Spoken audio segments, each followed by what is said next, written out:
I am Stuart Smith. I'm with Abundant Housing Vancouver, speaking in support. Abundant Housing Vancouver is an all-volunteer, self-funded nonprofit. We love Vancouver, and we think Vancouver can be both a better place to live and a place where all housing is affordable, yes, even in Shaughnessy. Today's proposal will not magically do all that, but it is one small step in the right direction.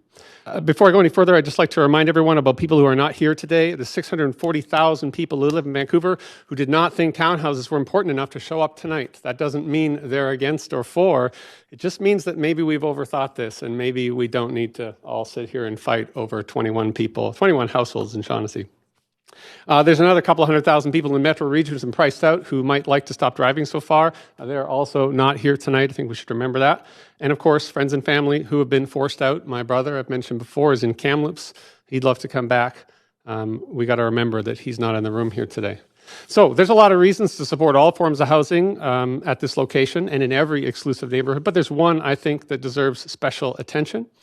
We're led to believe that new housing in Shaughnessy would either be the cause or the result of outside forces, of inappropriate people coming in, forcing honorable landowners to suffer more neighbors than they might prefer, or neighbors of a different social class. We are told that if only we would listen to people who already have homes, we will discover the right path.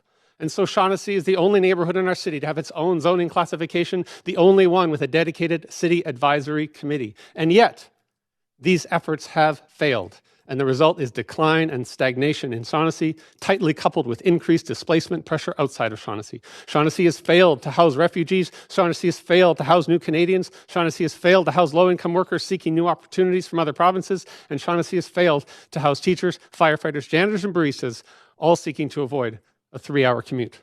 But on top of all that, most fascinatingly, Shaughnessy has failed to house its own children and instead exports them to lower-income neighborhoods. Between 1971 and 2016, approximately 8,000 young adults in Shaughnessy reached an age when we expect they would start requiring housing of their own. Did the Shaughnessy population increase? Did Shaughnessy make room over 45 years for their 8,000 children? No, they did not. In 2016, Shaughnessy not only failed to house its own children, it pushed out an additional 2,000 people, declining by 20%.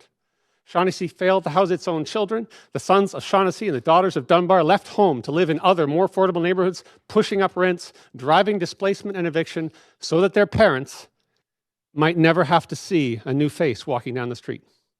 Shaughnessy zoning has not just failed to house those who have been displaced and evicted. Shaughnessy zoning has actively displaced and evicted.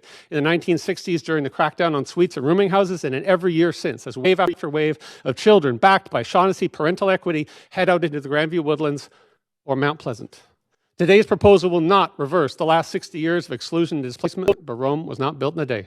Between 1971 and 2016, Shaughnessy lost 2,000 people, about 44 people a year.